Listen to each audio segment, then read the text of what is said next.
bateguriye nayo akaba yubakiye ku ngingo nkuru zikurikira. Ikoraniro ridasanzwe ry'umugambwe CNDD-FDD ryabereye Igitega ku mugwa mukuru wa politike kuri uyu w'Imana yemeje ko umukuru w'igihugu Evariste Ndayishimiye asanzwe arongoye inama nkuru y'inararibonye mu mugambwe CNDD-FDD ari wazoserukira uwo mugambwe mwitora ry'umukuru w'igihugu ritegekanijwe mu mwaka uza w'2027. Iyo nido y'iyo nkuru ni mu ntango zano makuru.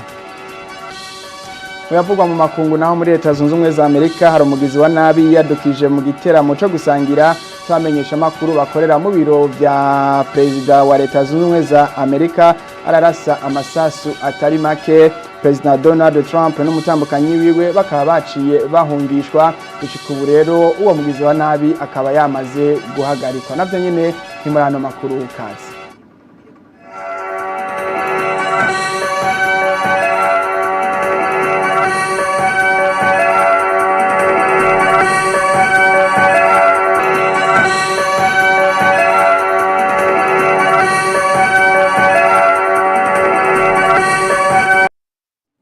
Kaze ubu naho inkuru imwe ukwayo nkuko nayimeje kubibabwira umukuru w'igihugu Evariste Ndayishimiye akaba n'umukuru w'inama nkuru y'inararibonye mu mugambwe CNDD-FDD bazoserukira umugambwe CNDD-FDD mu matora y'umukuru w'igihugu yo mu mwaka w'2027 akaba yemejwe kuri uyu w'Imana mu ikoraniro ridasanzwe ry'umugambwe CNDD-FDD ryabereye ku mugwa mukuru wa politike Igitega. Ni inkuru twateguriwe na Patrick Giramahoro. Umukuru w'igihugu Evariste Ndayishimiye akaba n'umukuru w'inama nkuru y'inararibonye mu mugambwe CNDD-FDD niwe yizigiwe n'ikoraniro kaminuza ridasanzwe ry'umugambwe CNDD-FDD ngo azoserukire umugambwe CNDD-FDD mu itora ry'umukuru w'igihugu ritegekanijwe mu mwaka w'2027. Akaba yaciye arahira imbere y'abagumyabanga ko atazohemukira umugambwe CNDD-FDD n'igihugu. Ndarahiye imbere y'Imana mushobora vyose n'imbere y'abagumyabanga baserukiye abandi mu ikoraniro kaminuza ridasanzwe ko ntazokwigera mpemukira abanyagihugu kandi ko nzokora ibiteza imbere umugambwe n'igihugu. Vyongeye niyemeje kubaha no kubahiriza amategeko ngenderwako yose y'umugambwe no kugendera akarangamutima k'umugambwe.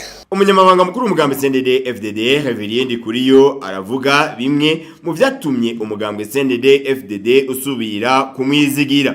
Twisunze ubwira ishaka n'ingoga biranga nyene cyubahiro General Ndayishimiye mu kuba umusuku w'abene gihugu. Twihweje ingene nyene cyubahiro General Ndayishimiye yitanga ijoro n'umutaga mu kwerekana akarero keza mu guteza imbere igihugu biciye mu bisata c'uburimyi n'ubworozi eka mbere no mu bindi bisata. Twihweje kandi ubutwari n'ubuhizi yerekanye igihe cyose mu kwitwararika umutekano w'igihugu n'abene gihugu, akongera kwitwararika umutekano w'akarere duhurikiyemwo na cane Republika Iharanira Demokarasi ya Kongo. Twisunze ubushobozi umwete n'ubuhinga vyamuranze igihe yararongoye umuryango w'ubumwe bwa Afrika y'ubuseruko n'umuryango wa Komesa. Twisunze iteka aherutse gutegwa ngo arongore umuryango w'ubumwe bwa Afrika. Twihweje iteka n'icizere igihugu cacu giherutse kuronka kikaba kirongoye umuryango w'ibihugu bihurikiye muri Afrika yo hagati CEEAC. Ivyo tukabikesha ubutwari bwa nyene cyubahiro General Ndayishimiye mu ntumbero yo gukomeza umurindi turiko mu iterambere na cane gushira mu ngiro imbona kazoza y'u Burundi bwifashe Burundi buteye imbere, mu ntumbero kandi yo kudasamaza abene gihugu, gukomeza inzego z'igihugu no kubahiriza amategeko y'igihugu na cane bizo shingiro ya Republika y'u Burundi ritomora ibiringo umukuru w'igihugu amara. Umugambwe CNDD-FDD urashikirije nyene cyubahiro General Major Evariste Ndayishimiye ngo abo umukandida azoserukira mu itora ry'umukuru w'igihugu ritegekanijwe mu mwaka 2027. Evariste Ndayishimiye ari ku butegetsi ibisata byose bigize ubuzima bw'igihugu vyateye imbere. Umukuru w'igihugu Evariste Ndayishimiye akaba avuga ko kubona abagumyabanga basubiriye kumwizigira ngo abaserukire mu itora ry'umukuru w'igihugu gimirije ari uko bashimishijwe n'ingene yaranguye ibikorwa bamutumye. Avuga ko umwitwarariko wiwe ari uko umurundi wese aba ingabo ku rugamba rwo kugwanya ubukene ariko agavye kandi atunganiwe mu vyiwe. None umudereva mungize azoguma yitwararika iki? Ubwa mbere nabizi mwese n'umutekano, ubutungane no guhagararira amategeko kugira umurundi wese canke umunyamahanga aba mu Burundi akora umutima uri munda. Ndakeneye yuko nobona umurundi wese abingabo mu rugamba rwo gutsimbataza amahoro no kugwanya ubukene. Dukore cyane ijoro n'umutaga ariko kandi tugavye. Dutegerezwa kubona ko ku mbibe zose z'u Burundi atagihengeri na kimwe kihari kandi turi kumwe twese birashoboka. Umwitwarariko wa kabiri nukubona umurundi wese atunze kandi atunganiwe mu vyiwe no mu biwe. Tuzokwitwararika ko iterambere rikomoka ku mwene gihugu rikongera rikamusubirako. Kubera ivyo intwari ibereye nigiye kutubera inkoni twishimikiza. Ngiye kuba umukomanda w'abakomanda. Abo tugiye gufatanya ico gikorwa mu vyumve kare, mutegerezwa namwe kumera nkanje, namwe muba bakomanda. Umukuru w'igihugu Evariste Ndayishimiye akaba avuga ko abari barindiriye umuhini mushasha bohumura atamabavu bakigize, nayo abari bafise amero basubize amero mwisaho kuko ivyo umugambwe CNDD FDD birapanze. Abatumire batandukanye bavuye mu bihugu banungitswe n'imigambwe baserukiye eka n'abasangwa bakaba baronse akaryo ko kumukeza. Tubamenyeshe ko imbere yuko ikoraniro nyezina ridasanzwe riba habanje kwerekanwa ireresi yerekana ibyaranguwe myaka 6 iheze Evariste Ndayishimiye aramutswa igihugu cyo Burundi. Iyo reresi rero ikaba yerekana ko mu myaka 6 Evariste Ndayishimiye ari ku butegetsi ibisata byose bigize ubuzima bw'igihugu vyateye imbere.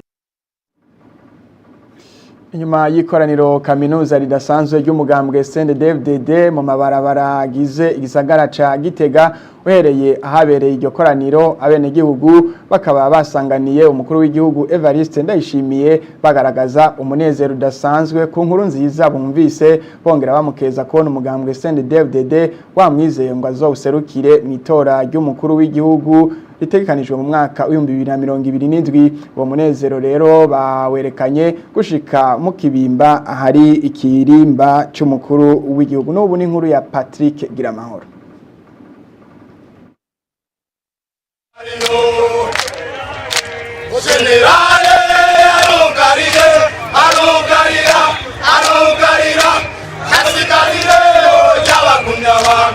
Inyuma y'ikoraniro kaminuza ridasanzwe ry'umugambwe CNDD FDD abona abene gihugu benshi cyane mu mabarabara, uhereye ahariko habera iryo koraniro ku seminari nkuru Jean Paul II bakirije akanyamuneza umukuru w'igihugu Evariste Ndayishimiye bamukeza muri ayo mabanga atorewe yo guserukira umugambwe CNDD FDD mu itora ry'umukuru w'igihugu. Indirimbo n'imbyino nivyo byaharangwa.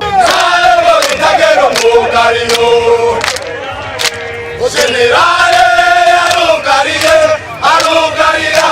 arugarira hasigarire y'abagunyabanga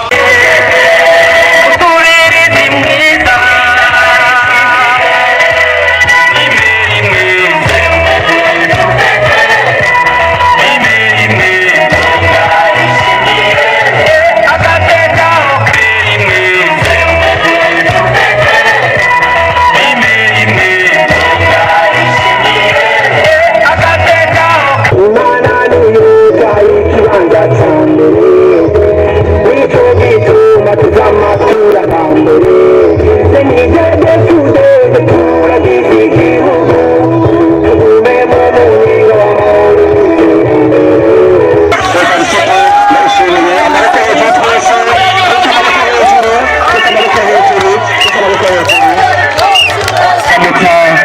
arikabaramutsa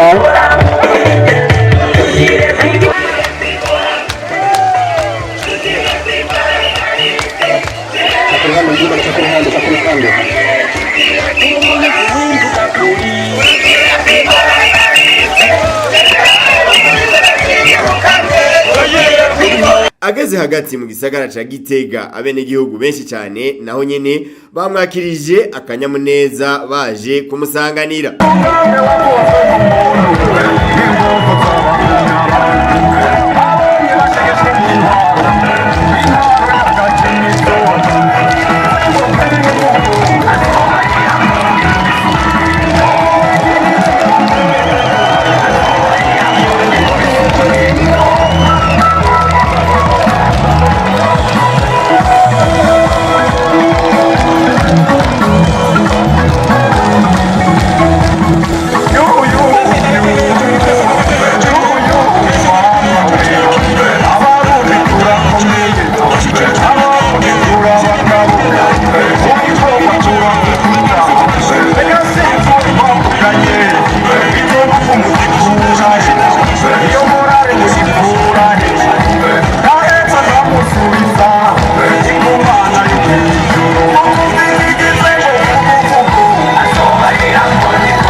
Gushika no ku mutumba Kibimba hasanzwe hari ikirimba ciwe akanyamuneza kaharangwa kari ntangere bagaragaza ubutwari bw'umukuru w'igihugu.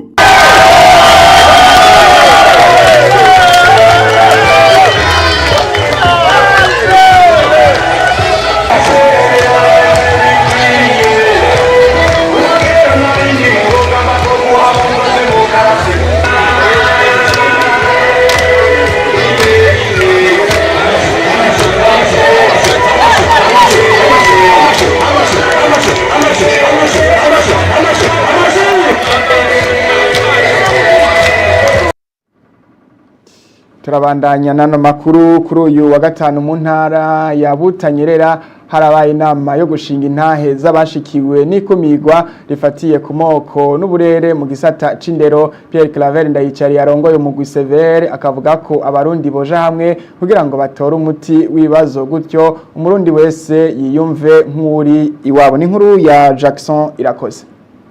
Mbega mu gihugu nindakumira uwundi nindakumirwa, mbega bakumira abandi babifuza gushika kuki, bakorana n'inzego zimeze gute? Ivyo ni bimwe mu bibazo vyatumye umugwi severe hujejwe kumenya ukuri no kunywanisha abarundi ukoranya bamwe mu bashikiwe n'ikumirwa na cyane cyane mu gisata c'indero. Muri ico gisata rero ngo haribonekeje ikumirwa ridasanzwe rifatiye ku moko hamwe n'uturere. Iryo kumirwa rikaba ngo ryabaye intambamyi ikomeye mu iterambere ry'ubumenyi bwa benshi bashikiwe n'iryo kumirwa. Inyuma yo gukurikirana ivyigwa bibiri vyatanzwe n'abahinga kuvyerekeye iryo kumirwa rifatiye ku bwoko, aho abo bene gutanga ivyigwa berekanye ko hari abahabwa impapuro z'umutsindo ku mazina y'abandi, abakora ikibazo ca leta ariko naho bagitora ntibemererwe kubandanya kubuzwa kwiga mu bisata bimwe bimwe muri za kaminuza, aho twovuga nk'igisata c'amategeko no mu gisirikare, eka mbere n'abakumigwa mu ishure bakabicarika ukwabo na cyane cyane abana b'abatwa. Abatwa vrema baragiriwe ikumira mu mpande nyinshi. Je nicara ku murongo uri imbere y'ameza ya mwigisha, hanyuma buke yataratangura n'iciko yaciye ankura hamwe imbere acanjana hari inyuma. Combero yize kuri college de Saint-Esprit, jewe niho nize. Mugabe ico gihe yagenda kwiga sinari bwa mushikire, ariko baca bamujana ahantu bita muri École Royale de Cadets à Bruxelles. Hariho abo bari bajanye aho bagarukiye, il les a éliminés tous. Yabavuze Karorero Charles bazayo ubundi bitariho. Bava ko natanguye ntevye niga ku kilometero kimwe ishuri yitwa Inyamugari. Iyo shuri yaratora cyane konkuru, yarigeze gutora ko abanyeshuri 25 konkuru bari benshi ico gihe. Hanyuma ngeze mu mwaka wa gatanu nzi yuko niga mu mwaka wa gatandatu, umwigisha yigisha wa gatandatu yari umunyarwanda yitwa Nkuranyabahizi Ernest ntakiriho. Nshitse mu wa gatandatu aranka kunyigisha, ndumwe acarandoboragira ati wewe ntushobora kwiga ngaha, ucanshira ku ishuri iri ku birometero 10 ahantu bita École Primaire de Nyarucama. Uwo munsi narakoroye amosozi. Pierre Claver ndayicariye arongoye uwo mugwi ashima ko Uburundi bwateye intambwe nziza, agahamagarira abarundi bose kuronderera hamwe inyishu ituma abarundi bose biyumva nk'abari wabo, eka ndetse n'abanyamahanga bahisemo kuba mu Burundi. Iyo nama yabereye mu ntara ya Butanyerera, ikaba yarigamije ubwa mbere kumenyesha indongozi ko vuba umugwi CVR ugiye gushira mu ngiro ingingo wafashe kuvyerekeye amatati y'amatongo n'ayandi matungo, nayo ku munsi wayo wa kabiri bakaba barabiye hamwe ikumigwa mu gisata c'indero rifatiye ku moko hamwe n'uburere. Turabandanya nano makuru kuri uyu wa gatandatu, abahurikiye mu ishirahamwe zirikana UB 95 baratanze imfashanyo ku mashure shingiro ya Kirombwe ya gatatu na Rubizi yo muri komine Mukaza intara ya Bujumbura. Ikaba yari igizwe n'ibitabo bitandukanye byo mu mwaka w'icenda. Cegera cutwara iyo shirahamwe akayamenyesheje ko bakoze ico gikorwa mu ntumbero yuko muri iyo misozi yanamiye igisagara ca Bujumbura ariho bahungiye mu gihe c'ubwicanyi bwabaye mu 1995 muri kaminuza y'u Burundi. Ni nkuru ya Stani Nzigamwe nayo. Iyo ngabire igizwe n'ibitabo 40 by'ibiharuro, 40 by'ubuhinga bita science et technologie, hamwe na 40 by'ibitabo byo kwitunganiriza imigambi bifise agaciro k'imiliyoni 5. Niyo yatanzwe n'ishiramwe ry'abacika 10 bahurikiye mu ishiramwe zirikana IB 95 ku mashure shingiro ya Kirombwe ya gatatu na Rubizi. Icegera curongoye ishiramwe zirikana IB 95 Aregisinzo Habonimana akaba yamenyesheje intumbero yatumye bahitamwo ayo mashure yo muri zone Muyira, komine Mukaza, intara ya Bujumbura. Mitumba yegereye igisagara ca Bujumbura, kuri twebwe abacika 10 ubu bwicanyi bwo mu ishure kaminuza 95 no 96 n'ahantu duha agaciro cyane, kuko igihe ubwo bwicanyi bwaba dutujijwe mu ishure kaminuza niho twahungiye, kandi abanyagihugu baho baratwakira neza cyane, batatuzi, baratugaburira, baratubaraza, umwe wese aho yahungiye batanamuzi yahamara imisi ashatse, kandi ukabona yuko ari abantu buzuye urukundo, twacika nk'abana babo. Rero twibajije yuko naho benshi mu batugiriye ivyo vyiza batakiriho, uruvyaro rwabo twoza turakwereka natwe yuko ubwo bumwe batweretse yuko natwe tukibwibuka, muri bike dushoboye tukaza turabafasha. Ngoye ishiramwe zirikana IB 95 akaba yahamagariye abaronkejwe iyo ngabire kuyibungabunga kugira ngo n'abari nyuma yabo bazoyikoreshe. abaronkejwe iyo ngabire tubahamagarira yuko ivyo bitabo bibungabunga bakabikoresha neza. Kubungabunga igitabo so kubikibika ntugikoreshe naco cyo bakimaze. Wogikoresha ariko ukagikoresha neza kugira ngo uwo mu mwaka uzazogikoreshe, uwo mwaka uzokurikira azogikoreshe kimara imyaka gishobora kumara nyene. Nayo umuyobozi w'ishure shingiro ya Kirongo ya gatatu yaserukiye abaronkejwe iyo ngabire y'ibitabo mfashanyigisho akaba yagaragaje umunezero ngo kuko iyo ngabire ije hageze kandi ngo izofasha abana kwiga neza. Kuri no ngabire muduhaye ije hageze twari tuyikeneye kuba mutwiyumviriye ko mukibuka ko hariho abuzukuru kumbe n'abuzukuruza babafashe mu mugongo ico gihe haba ivyo bibazo kugira ngo mudushigikire muduhe bino bitabo bizodufasha kwigisha no gwaruka rw'igihugu. Mwomenya ko ayo mashure yo muri zone ya Muyira agira gatatu aronkejwe ifashanyo nk'iyo inyuma yo kuyitanga ku mashure yo muri zone ya Nyambuye na Benga zo mu ntara ya Bujumbura. Turabandanya nano makuru userukira igisata cawe ni mu Burundi kijejwe igwirirana ry'abantu FINWAP JDKR Elije amenyesha ko ico gisata catereye cyane mu gufasha abakenyezi bagwaye indwara zijanye n'irondoka hamwe no gushigikira ibindi bisata bitandukanye. Akaba yabishikirije kuri uyu wa gatanu igihe yari karasozera ikiringo ciwe c'imyaka 3 n'igice yaramaze aserukira ico gisata hano mu Burundi. Ni inkuru ya Anatole Niyongere. Muri cyo kiganiro kwa menyesha makuru kijanye n'ivyaranguwe n'ishamwe mpuzamakungu FINWAP JDKR Elije irasanzwe aserukira iryo shiramwe mu Burundi avuga ko abarundi bamwakiriye neza ko warangwa n'ubuntu urukundo ugufashanya ndetse no gukorera hamwe muri vyose. JDKR Elije avuga ko ibikorwa vyiwe ahanini ngo vyaranzwe no guteza imbere ugwaruka amagara y'abavyeyi n'ibibondo n'ibindi. Twarashoboye gukorera ugwaruka kugira rutere mbere. Twarakoreye abavyeyi kugira bibaruke neza. Twarafashe mugongo abavyeyi bagwaye ingwara yo mu kigo. Twaranakoze ibishoboka kugira tugwanye amabi afatiye kugisina. Twarashigikiye leta y'u Burundi kugira utuganye urusansuma n'ibindi.